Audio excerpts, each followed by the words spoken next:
ನಮಸ್ಕಾರ ರೀ ಎಲ್ಲರಿಗೂ ರಮ್ಯಾ ಮನೆ ಅಡುಗೆ ಚಾನಲ್ಗೆ ಸ್ವಾಗತ। ಈ ವಿಡಿಯೋದಲ್ಲಿ ಸಿಂಪಲ್ ಆಗಿ ಹಾಗೆ ರುಚಿಕರವಾದಂತ ನುಗ್ಗೆಕಾಯಿ ಸಾಂಬಾರನ ಯಾವ ತರ ಮಾಡ್ಕೋದಂತ ಹೇಳಿ ನೋಡೋಣ।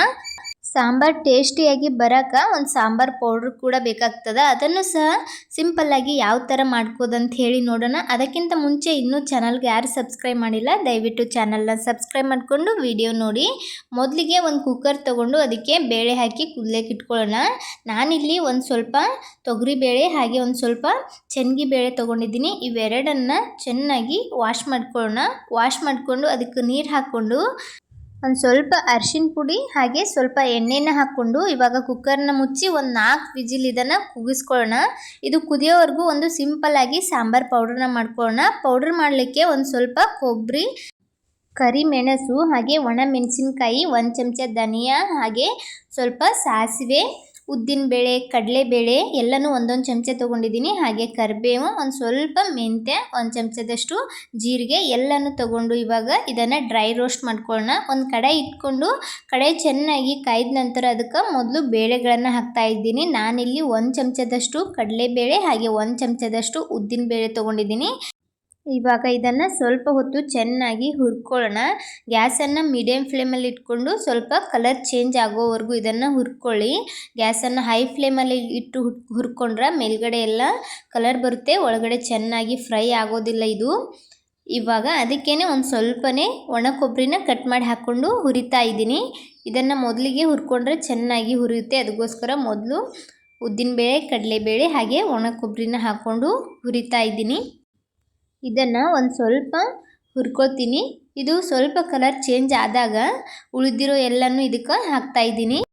1 ಚಮಚದಷ್ಟು ಧನಿಯಾ ಹಾಗೆ ಒಂದು ಸ್ವಲ್ಪ ಸಾಸಿವೆ, ಜೀರಿಗೆ, ಒಂದು ಸ್ವಲ್ಪ ಮೆಂತ್ಯ, ಒಣ ಮೆಣಸಿನ್ಕಾಯಿ, ಸ್ವಲ್ಪ ಕರಿಬೇವು ಸಹ ಇದಕ್ಕೆ ಹಾಕ್ಕೊಂಡು ಚೆನ್ನಾಗಿ ಹುರ್ಕೊಳ್ಳೋಣ। ಹಾಗೆ ಒಂದು ಸ್ವಲ್ಪ ಕರಿಮೆಣಸನ್ನು ಸಹ ಹಾಕ್ಕೊಂಡಿದ್ದೀನಿ।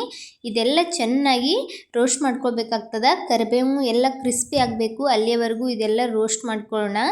ನಾನಿಲ್ಲಿ ಎಣ್ಣೆ ಏನು ಬಳಸಲಿಲ್ಲ, ಹಾಗೇನೆ ಇದನ್ನು ಹುರ್ಕೋತಾ ಇದ್ದೀನಿ। ಇದನ್ನು ಚೆನ್ನಾಗಿ ಹುರ್ಕೊಂಡು ಆರ್ಲಿಕ್ಕೆ ಬಿಡೋಣ।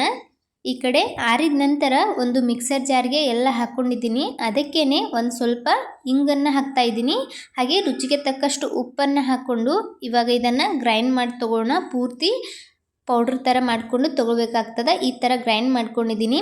ಇದನ್ನು ಒಮ್ಮೆ ಮಾಡಿಕೊಂಡು ನಾವು ಆರಾಮಾಗಿ 15-20 ದಿನಗಳವರೆಗೆ ಇಟ್ಕೊಂಡು ಯೂಸ್ ಮಾಡ್ಕೊಳ್ಬೋದು। ಈ ಕಡೆ ಸಾಂಬಾರ್ ಒಗ್ಗರಣೆಗೆ ಒಂದು ಕಡಾಯಿ ಇಟ್ಕೊಂಡು ಅದಕ್ಕೇನೆ ಎಣ್ಣೆ ಹಾಕ್ಕೊಂಡಿದ್ದೀನಿ। ಎಣ್ಣೆ ಚೆನ್ನಾಗಿ ಕಾಯ್ದ ನಂತರ ಒಂದು ಅರ್ಧ ಚಮಚದಷ್ಟು ಸಾಸಿವೆ ಹಾಗೆ ಅರ್ಧ ಚಮಚ ಜೀರಿಗೆ, ಒಂದು ಸ್ವಲ್ಪ ಕರಿಬೇವನ್ನು ಹಾಕ್ಕೊಂಡು ಫ್ರೈ ಮಾಡ್ಕೊಳ್ಳೋಣ। ಇದೆಲ್ಲ ಚೆನ್ನಾಗಿ ಫ್ರೈ ಆದ ನಂತರ ಇದಕ್ಕೇನೆ ಒಂದು ದೊಡ್ಡ ಸೈಜ್ ಈರುಳ್ಳಿನ ಕಟ್ ಮಾಡಿ ಸೇರಿಸ್ಕೊಂಡಿದ್ದೀನಿ। ಈರುಳ್ಳಿನ ಈ ಥರ ಉದ್ದುದ್ದಾಗಿ ಕಟ್ ಮಾಡಿ ಹಾಕ್ಕೊಂಡಿದ್ದೀನಿ। ಇವಾಗ ಈರುಳ್ಳಿನ ಚೆನ್ನಾಗಿ ಫ್ರೈ ಮಾಡ್ಕೊಳ್ಳೋಣ। ಈರುಳ್ಳಿ ಕಲರ್ ಸ್ವಲ್ಪ ಚೇಂಜ್ ಆಗಬೇಕು, ಅಲ್ಲಿಯವರೆಗೂ ಇದನ್ನು ಫ್ರೈ ಮಾಡ್ಕೊಳ್ಬೇಕಾಗ್ತದೆ। ಈರುಳ್ಳಿನ ಎಷ್ಟು ಚೆನ್ನಾಗಿ ಫ್ರೈ ಮಾಡ್ಕೊಳ್ತೀವಿ ಅಷ್ಟೇ ರುಚಿಯಾಗಿ ಸಾಂಬಾರು ಕೂಡ ಬರ್ತದೆ। ಇವಾಗ ಇದಕ್ಕೇನೆ ಒಂದು ಆಲೂಗಡ್ಡೆ ಹಾಗೆ ಒಂದು ಸ್ವಲ್ಪ ನುಗ್ಗೆಕಾಯಿನ ಕಟ್ ಮಾಡಿ ಅದನ್ನು ವಾಶ್ ಮಾಡಿಕೊಂಡು ಸೇರಿಸ್ತಾ ಇದ್ದೀನಿ। ಇದನ್ನು ಒಂದು ಸ್ವಲ್ಪ ಹೊತ್ತು ಎಣ್ಣೆ ಒಳಗೆ ಫ್ರೈ ಮಾಡ್ಕೊಳ್ಳೋಣ। ನುಗ್ಗೆಕಾಯಿ ಮತ್ತು ಆಲೂಗಡ್ಡೆನ ಒಂದು ಸ್ವಲ್ಪ ಹೊತ್ತು ಚೆನ್ನಾಗಿ ಎಣ್ಣೆ ಒಳಗೆ ಹುರ್ಕೊಂಡು ನಂತರ ಇದಕ್ಕೆ ನಾನು ಒಂದು ಸ್ವಲ್ಪ ಅರಿಶಿನ ಪುಡಿನ ಸೇರಿಸ್ತಾ ಇದ್ದೀನಿ। ಬೇಳೆಯಲ್ಲಿಯೂ ಸಹ ಅರಿಶಿನ ಪುಡಿ ಹಾಕಿದ್ದೆ, ಅದಕ್ಕೋಸ್ಕರ ಇಲ್ಲಿ ಸ್ವಲ್ಪನೇ ಅರಿಶಿನ ಪುಡಿನ ಹಾಕ್ಕೊಂಡಿದ್ದೀನಿ।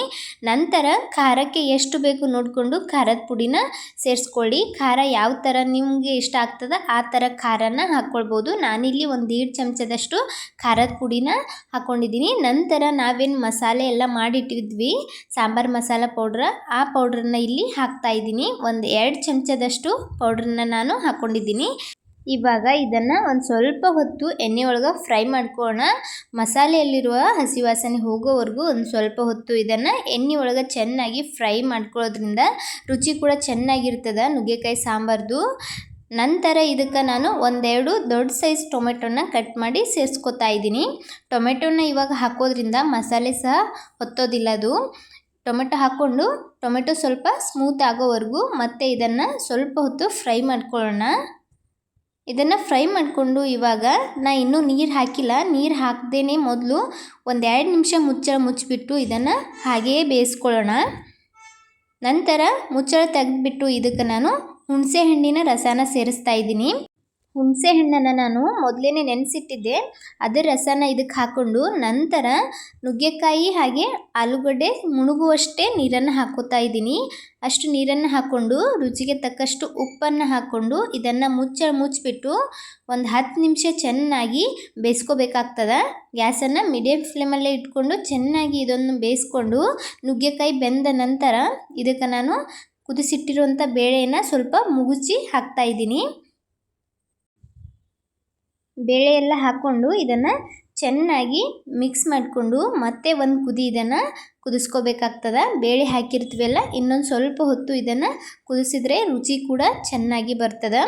ನಾನಿಲ್ಲಿ ಮತ್ತೆ ನೀರನ್ನು ಆ್ಯಡ್ ಮಾಡೋಕ್ಕೆ ಹೋಗಿಲ್ಲ. ಮೊದಲೇ ಎಷ್ಟು ನೀರು ಹಾಕಿದ್ದೆಯೋ ಅದೇ ನೀರು ನನಗೆ ಕರೆಕ್ಟ್ ಅನ್ನಿಸ್ತು. ಅದಕ್ಕೋಸ್ಕರ ನಾನು ಬೇಳೆ ಹಾಕಿದ ನಂತರ ನೀರನ್ನು ಆ್ಯಡ್ ಮಾಡೋಕ್ಕೆ ಹೋಗಿಲ್ಲ. ನಿಮಗೇನಾದರೂ ತುಂಬ ಇದು ಗಟ್ಟಿ ಅನಿಸಿದ್ರೆ ಒಂದು ಸ್ವಲ್ಪ ನೀರನ್ನು ಸಹ ಹಾಕ್ಕೊಂಡು ಕುದಿಸ್ಕೋಬೋದು. ಇದನ್ನು ಮತ್ತೆ ಒಂದು 5 ನಿಮಿಷ ಕುದಿಸ್ಕೊಂಡಿದ್ದೀನಿ. ಲಾಸ್ಟಲ್ಲಿ ಒಂದು ಸ್ವಲ್ಪ ಕೊತ್ತಂಬರಿನ ಕಟ್ ಮಾಡಿ ಸೇರಿಸ್ಕೊಂಡ್ರೆ ಮುಗೀತು, ರೆಡಿ ಆಗುತ್ತೆ. ಸಿಂಪಲ್ಲಾಗಿ ಮಾಡ್ಕೊಳ್ಳುವಂಥ ರುಚಿಕರವಾದಂಥ ನುಗ್ಗೆಕಾಯಿ ಸಾಂಬಾರು. ಈ ಸಾಂಬಾರನ್ನ ಬಿಸಿ ಬಿಸಿ ಇಡ್ಲಿ ಹಾಗೆ ರೈಸ್ ಜೊತೆನೂ ಸಹ ತಿನ್ಬೋದು. ತುಂಬ ರುಚಿಕರವಾಗಿರ್ತದೆ. ನೀವು ಸಹ ಒಮ್ಮೆ ಈ ಥರ ಸಾಂಬಾರನ್ನ ಟ್ರೈ ಮಾಡಿಬಿಟ್ಟು ಟೇಸ್ಟ್ ಹೇಗಾಗಿತ್ತು ಅಂತ ಹೇಳಿ ಕಮೆಂಟ್ ಮಾಡೋದು ಮಾತ್ರ ಮರಿಬೇಡಿ. ಇವಾಗ ಸಾಂಬಾರು ರೆಡಿಯಾಗಿದೆ. ಅದನ್ನು ನಾನು ಒಂದು ಬೌಲ್ನಲ್ಲಿ ಸರ್ವ್ ಮಾಡ್ತಾ ಇದ್ದೀನಿ. ನೋಡ್ಬೋದು ನುಗ್ಗೆಕಾಯಿ ಎಲ್ಲ ತುಂಬ ಚೆನ್ನಾಗಿ ಬೆಂದಿದೆ.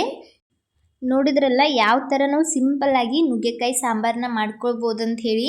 ಈ ಸಿಂಪಲ್ ರೆಸಿಪಿ ನಿಮ್ಗೆ ಇಷ್ಟ ಆಗ್ಯದ ಅಂದ್ಕೊಂಡಿದ್ದೀನಿ. ಇಷ್ಟ ಆದ್ರೆ ವಿಡಿಯೋಗೊಂದು ಲೈಕ್ ಕೊಡಿ. ಇದೇ ಥರದ ಇನ್ನಷ್ಟು ಸಿಂಪಲ್ ರೆಸಿಪಿಗೋಸ್ಕರ ರಮ್ಯಾ ಮನೆ ಅಡುಗೆ ಚಾನಲನ್ನು ಸಬ್ಸ್ಕ್ರೈಬ್ ಮಾಡ್ಕೊಳ್ಳಿ. ನನ್ನ ವಿಡಿಯೋನ ಯಾರೆಲ್ಲ ನೋಡ್ತಾ ಇದ್ದೀರಾ ಎಲ್ಲರಿಗೂ ಧನ್ಯವಾದಗಳು.